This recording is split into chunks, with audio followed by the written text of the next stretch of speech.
I guess I'm live. Fuck it. I'm just go with it. Hello, boys and girls. Let me fucking adjust this crap. All right, here we go. Hello, boys and girls. You are now watching live. I hope.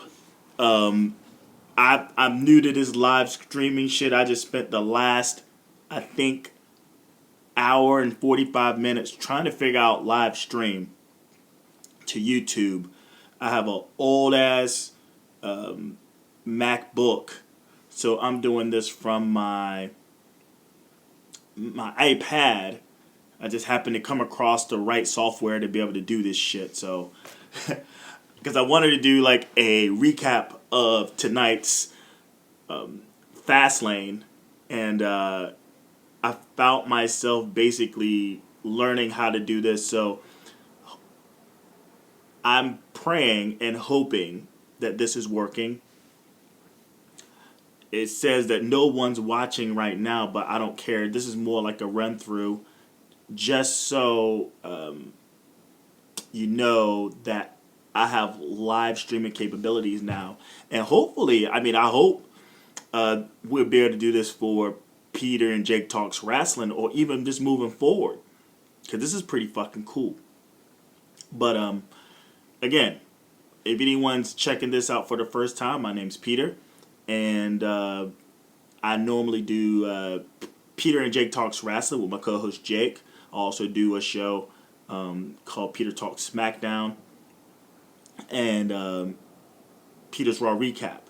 And knowing that I could do this now, like live now, is pretty fucking awesome. So if you're watching, I see one person popped up. If you're watching, thank you so much. And let's go over this this fucking show. I don't know how y'all felt about it, but I think if I'm to say if this was a good or bad show, I'm not gonna say that it's bad. It was bad, but I am gonna say it was boring as fuck. There was only two real matches on this WWE Fastlane card. The rest was just like they tried, especially with the Divas match, but it was such a train wreck of a match. Via Brie, I mean, you can only defend those girls but so much. But yeah, I feel like this show, they could have done without this show. They could have definitely done without this show. Any and all people involved. I mean, it's almost disappointing because no matter the build up, sometimes these fucking pay-per-views just sort of work themselves out and just be a great show because the workers, they get into the ring and they kick ass. You know? And regardless of the build up, we get good matches. And that's one of the main things about the WWE pay-per-views that, they just sort of work themselves out. But this one fell flat, man. I mean, flat as fuck, man. And they should be ashamed of themselves. And not necessarily they should be ashamed of themselves as much as say it's a damn shame the lacking of the star power. And that's basically it. And let's go into the card because you had Becky Lynch, Sasha Banks versus Tamina and Naomi. You had Owens versus Ziggler. You had the Wyatts, not Bray, but the Wyatts. You had Harper, Rowan, and Braun versus Kane, Show, and Ryback. You had Brie Bella versus Charlotte Flair. Chris Jericho versus AJ Styles. And then you had a segment, a Christian and Edge segment that featured the New Day. And then you had just some added match. It just threw this fucking match up here. It was basically Curtis Axel versus R-Truth. And then you had Reigns, Ambrose, and Brock Lesnar for the triple threat to see who makes it to WrestleMania.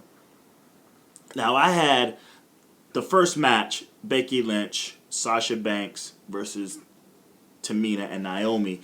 I had, as I said in my my predictions, the black girls are going to lose. And sure enough, the black girls did lose. And I say that jokingly. I'm not saying this like, ooh, blah, blah, blah. I say it jokingly. It hasn't been too often that you've seen Naomi get a win in a big match, or even Tamina. I understand that Sasha Banks she's black. Again, I was just joking. But I knew that Team Bad would go down in flames. Depending on the direction they want to do with Sasha Banks and Becky Lynch, it seems like they're like a crew now, Team Bay, I don't know. I don't want them to be pals. I want them to stand alone. It seems like every time you fucking put them, you want to get away from just grouping these girls into like a faction or a duo or a group. They immediately, you want to get them solo, you just throw them in a group, and I'm just like, what a waste. And this match wasn't that bad, actually. You finally got the hot tag for Becky Lynch and Sasha Banks, and she goes on a fucking tear, and she gets the bank statement in on Naomi, and just when you think that Tamina is about to sort of break it up,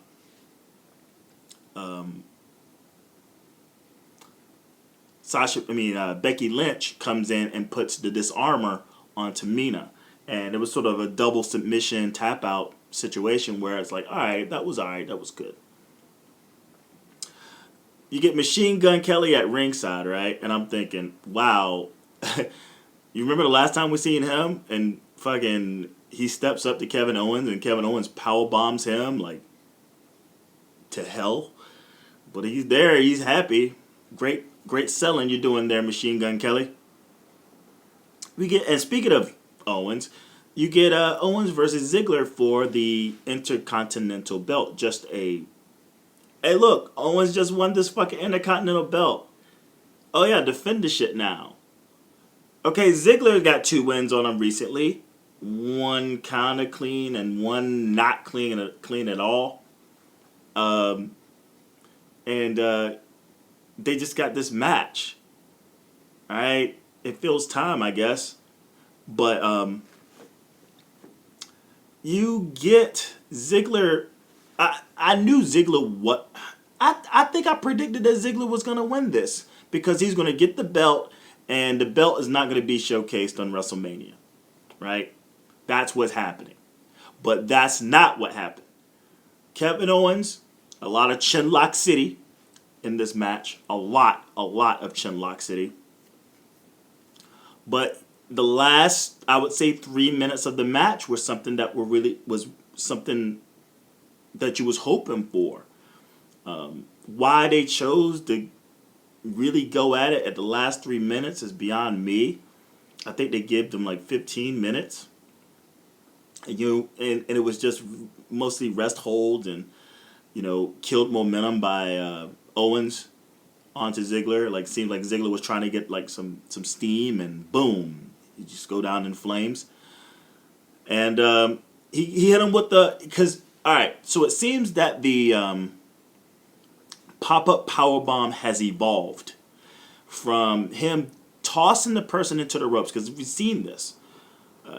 What he does is basically a rainmaker, I guess he flings them out and then brings them back in, sort of like a lasso, rather than throwing them to the ropes and dropping them on their back. So that's his new, I think that's the evolution of the pop-up powerbomb now. He just lassos them out, brings them back, sends them up, and crushes them with the fucking pop-up powerbomb. And that's what happened to Ziggler. And Kevin Owens retains the Intercontinental belt. And What happens moving forward? Does the belt, is there going to be an intercontinental defense on WrestleMania? I hope so.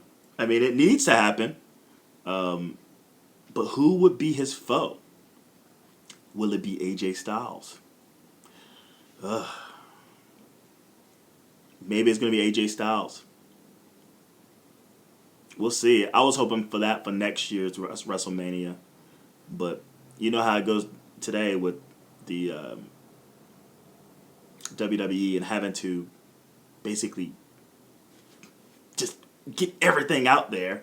Like, there's no grace period of people just knowing the character, knowing the gimmick, and getting there. It's like, boom, all right, here's AJ Styles. All right, here's a fucking 3-match series against fucking Jericho. All right, he loses one. All right, boom. And now you got, I'm pretty sure he's going to have a shot at the Intercontinental belt, and they're going to do this whole thing going to WrestleMania. And I don't mind it. I don't mind. I just hope they do it right. Wyatt, again, Strowman, Rowan, and Harper versus Kane, Big Show, and Ryback. It's just kind of tossed together. They took the last segment of last Monday's Raw to sort of set this match. And the I honestly thought that the Wyatts were going to win. I think I predicted that the Wyatts was going to win, but that definitely wasn't the case, being that Ryback, you know, he came in, he actually had a great performance. Kane, they all had great performances. I'm not going to front. This was a good match. I just didn't care. They were trying to tell this story, and it just sort of fell flat because it was rushed. Yeah, it's pretty rushed. Ryback puts Harper in the shell shock and damn near decimates his elbow. And as soon as he came down on it, I was like, ow, man, that's going to leave a fucking mark. And you heard JBL like, oh, dude, you just fucking like, he landed on the elbow vicious.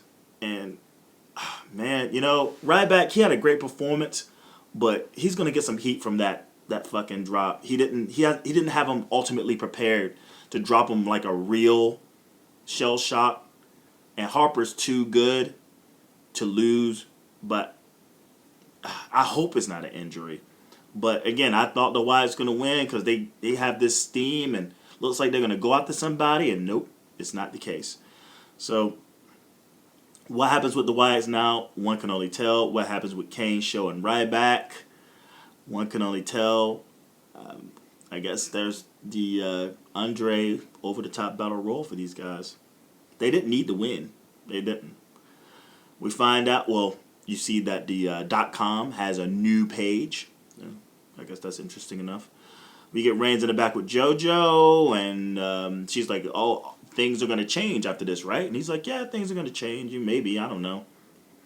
Ambrose is like, yep, things are going to change. Yeah, I'm going to take my ass to WrestleMania. And then they go back and forth. And that's how it ends. I mean, whatever. This is like a bona fide Raw, honestly. To be like a pay-per-view and like your pay-per-view right before WrestleMania, you'd think you would have done something a little better than that, right? Just maybe. But this is like a glorified Raw. Yeah. So Brie comes out, and she's like, fuck it, all out. I'm Daniel Bryan. I'm like Daniel Bryant, right? Like, she's just like full on yes. She comes out, yes, yes. And I'm like, holy fuck, man. I'm on record to say I'm not cool with the whole Brie Bella yes thing and how she's just basically Daniel Bryan. It's stupid. It doesn't fit her character. And I don't know. And you got Charlotte. And I will say this, man. I cringed the entire match. It's a cringe fest. cringe fest. It looks like they were trying to do like a fucking Super Divas match, women's NXT division match. Ugh. Oh my god. There was moments where I just like, oh my god, please, just someone pin somebody. Get the fuck out of here. At the very end, you get, around the end, you get a missile drop kick, right? From Brie Bella. And it seems like she pulled her leg or pulled her knee or what have you, and she starts to sell it. But she's still on the attack of Charlotte Flair. She puts in, well, the second time she tried to get in a fucking yes lock.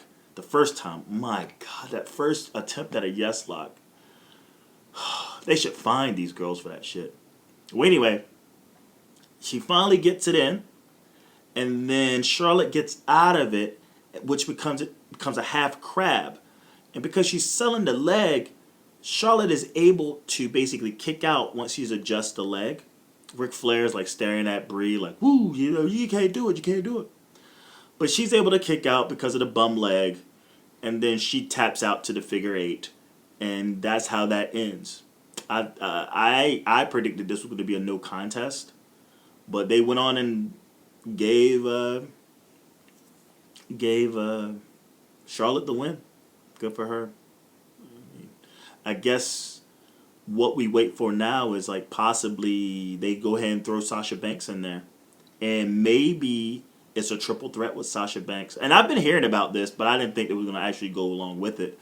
But it's going to be Charlotte Flair, Becky Lynch, and Sasha Banks. That looks like the way, the direction that they're going in. One of the matches of the night, again, one of the two matches that's worth fucking seeing, that, and it lived up to. I say kudos to this match.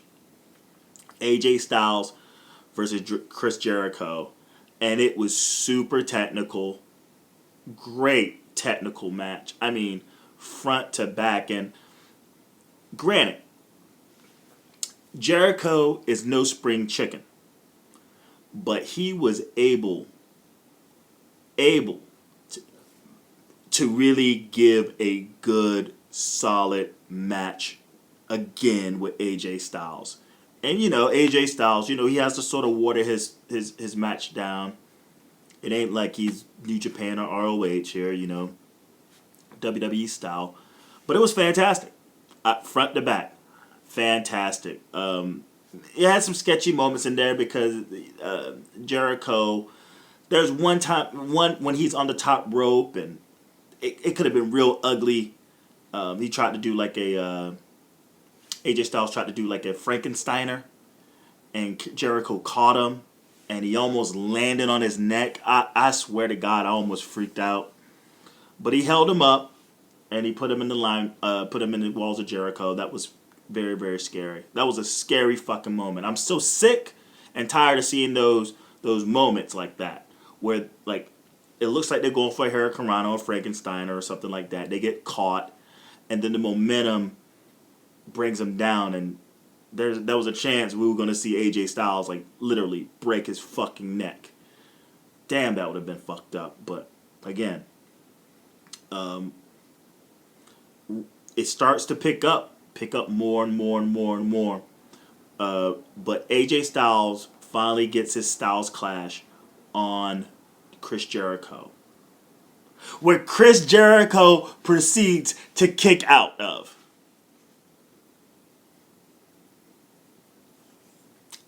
Unbelievable. Unfucking believable. Why? Because we're trying to get the Styles Clash over, right? Please tell me. If they're not trying to get that fucker over, then why try? Like, I don't even know why he would even attempt it. Why even bring the move over? Just have every other fucking move you got and just use it as a finisher. Because here now, moving forward, that Styles Clash ain't shit.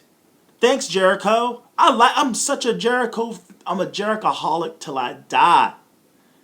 But man, he could have fucking took the pin. He could have went down in flames to the fucking. I mean, he went down to your fucking code breaker. Right? Why can't he get his finish in? Why can't he get his finish in? All he had to do was stay down for the 3 count for the Styles Clash, and moving forward, the Styles Clash is a fucking devastating move. Not gonna be able to do it. He kicks out, and he hits him with the calf crusher. And okay, he taps out. But god damn it, the Styles Clash, people. The Styles Clash. Ugh, man. You get the Christian and Edge with the New Day, whatever. Whatever. Honestly, whatever. In the end, fucking New Day and Edge and Christian are clowning the League of Nations. Like, I don't even know. I guess this whole segment was to promote, like, that random awesomeness show that they have on the network that came on right after Fastlane. But geez whiz, man. That was a... Could have done without it. Speaking of doing it without something as well, we get the Social Outcast coming out with a match between Curtis Axel and R-Truth. And it's them advancing the storyline even more of the Golden Truth. So, R-Truth's in the ring, doing whatever the fuck he does with Curtis Axel. It seems like the rest of the Social Outcast are earning them money, but they're just being clowns. They're not really being that detrimental, but they're kind of being clowns. Goldust comes out and somehow tosses not Curtis Axel, he tosses Adam Rose into the ring, right? Where it becomes kind of like he's a log, and R-Truth has to kind of hop over, which is a distraction enough that he's off balance to where Curtis Axel gets the roll up pin. And that's how that match ends.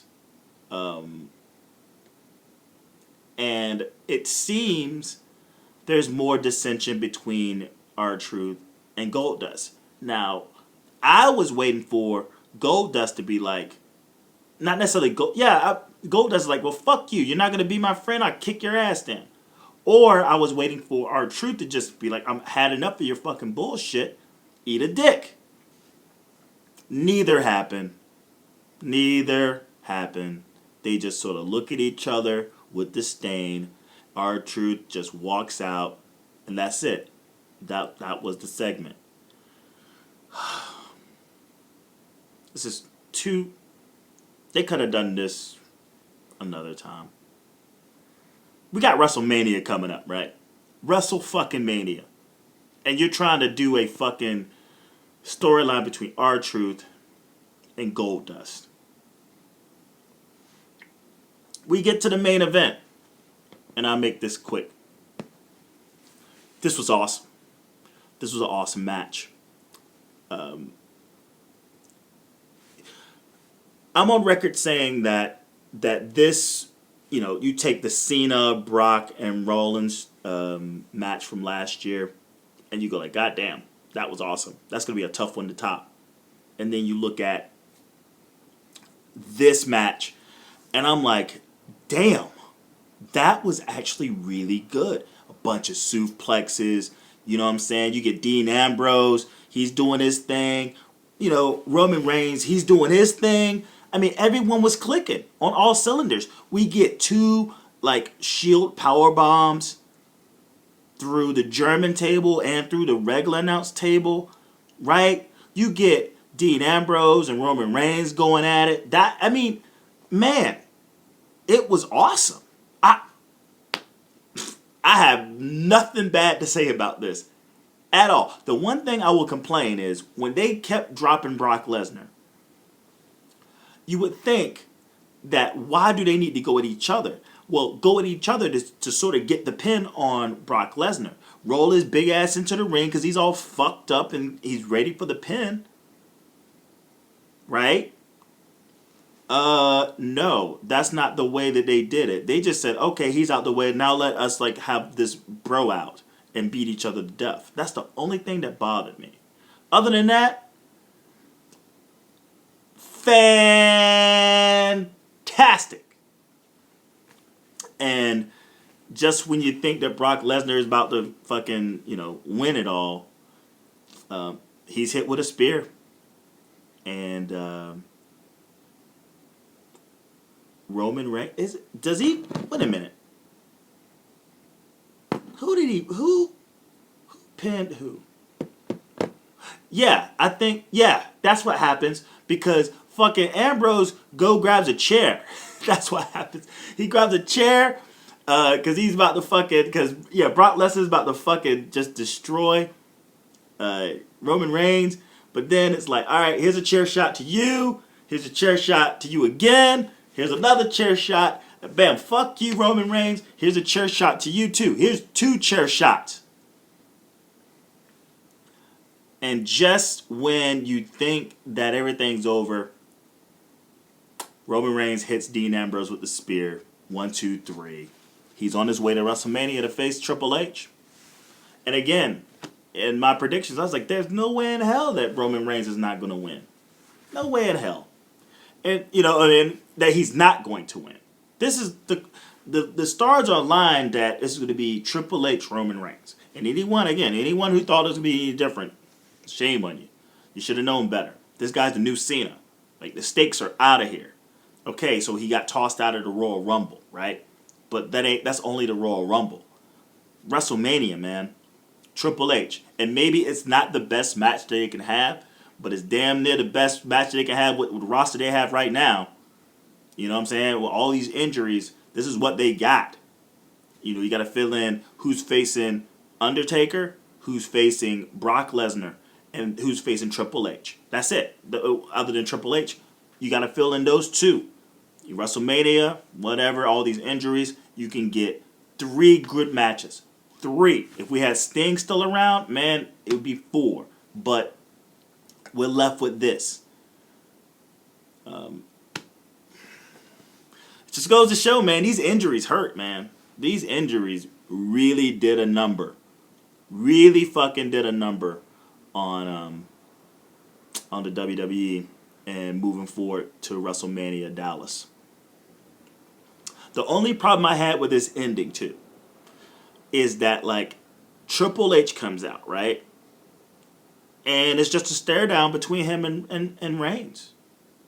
I was definitely hoping that Brock was going to get some last second licks in or something, I thought that Dean Ambrose was going to get up and maybe get some licks in too. But none of that happened. None of it happened. I mean, the storyline between Roman Reigns and Dean Ambrose is that, okay, I'm thinking that they were going to have to confront each other about what actually happened. And it didn't happen.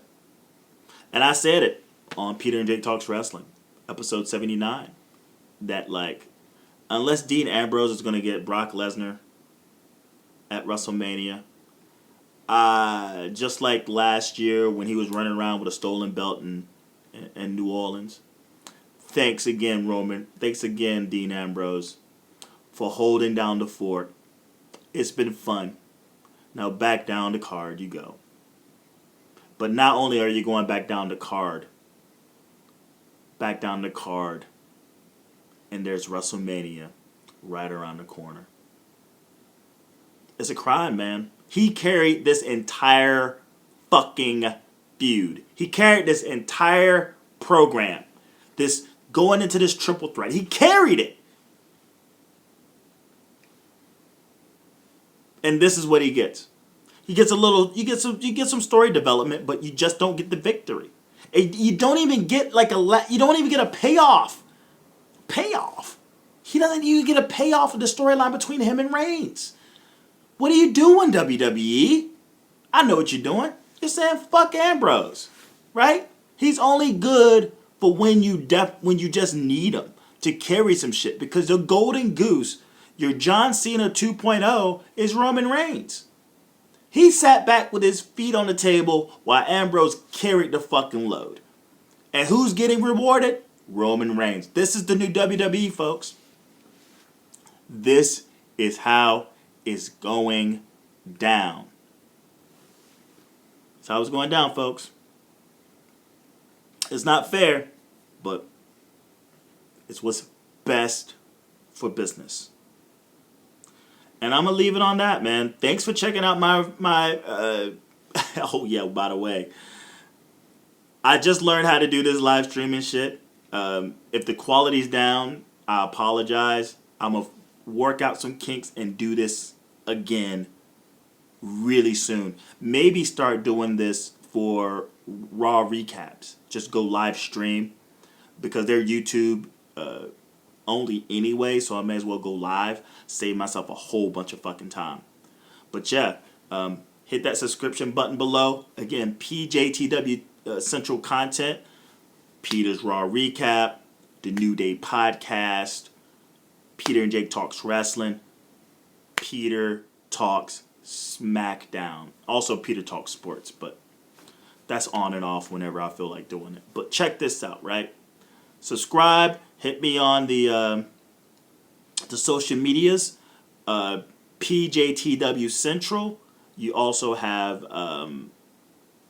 Ellen Japanese. That's LINJAPANESC. That's Instagram. That's face. Whatever. Even Snapchat. And I wear these things, man. I make these. Cut the Music. Again, that's cutthemusic.etsy.com. You want your own personalized snap code. Again, at Ellen Japanese, you can find me on Snapchat as well. Thumbs up, thumbs down, don't matter. I just want to hear your response. Leave a comment below. Share. Please share. The more you share, the more it seems that you care.